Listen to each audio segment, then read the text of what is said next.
Olá, eu sou Ludmila e esse é o Prosa em Família.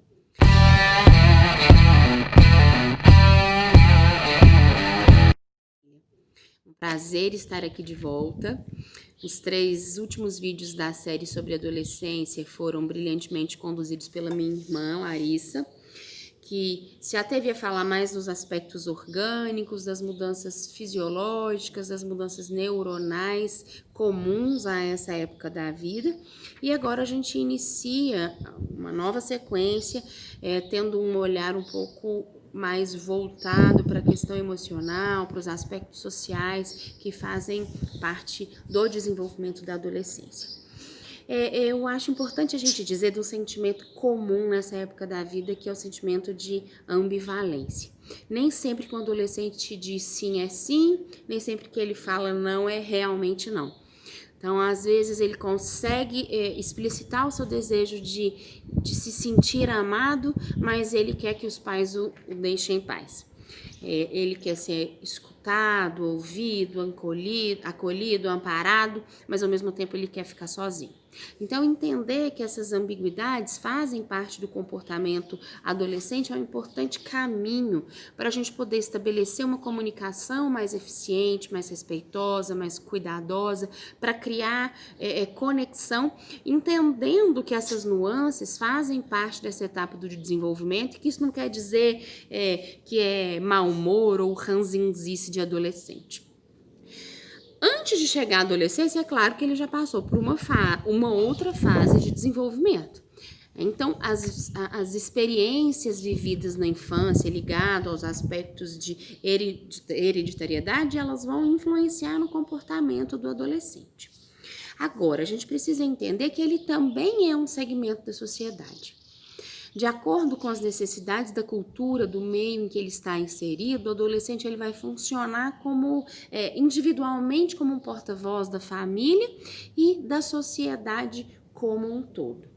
E é claro que as principais instituições que fazem parte da vida do adolescente, que são a família e a escola, elas também vão designar a ele determinados papéis. Então, ele tem que cumprir determinadas funções, ainda que ele não concorde inteiramente com elas.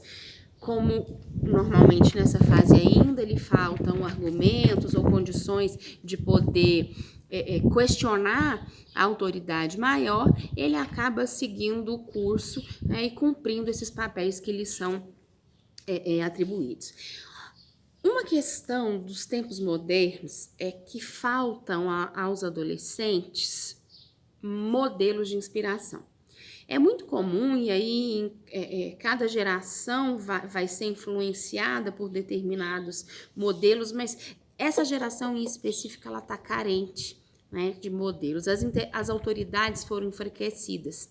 Então, normalmente, de onde vinha a inspiração para os comportamentos dos adolescentes? Vinham dos pais, dos professores, dos governantes, mas essas figuras nem sempre têm o comportamento ético, a postura social que o adolescente espera. Então, é como se essas figuras, que sempre foram os modelos de inspiração para os adolescentes, elas foram enfraquecidas. E essa esvaziação tornou essa fase ainda mais complexa. Uma outra característica do tempo moderno é a gente entender a questão da quantidade, da velocidade da informação. É óbvio, não estou falando aqui nenhuma novidade, que a nossa forma de se comunicar mudou. Então agora os namoros são virtuais, os contatos são virtuais, um adolescente fica horas trancado num quarto sem falar com os pais, sem sentir necessidade de sair à rua ou ter um contato com a natureza. Essa competição exacerbada que a sociedade moderna, que é individualista, que é egocêntrica, que cobra o sucesso, não tolera o fracasso, uma violência desmedida pela dicotomia que existe em diferentes esferas da sociedade, tudo isso aumenta a angústia do adolescente. Então, se já existe, em virtude de todas as transformações naturais que ele está enfrentando, uma tendência de ter medo, de sentir dúvida, né, até de ter uma dramaticidade aumentada na sociedade de hoje. Tudo isso é intensificado por causa desses fatores que eu falei aqui, que são interdependentes e que se relacionam ao dia a dia do adolescente.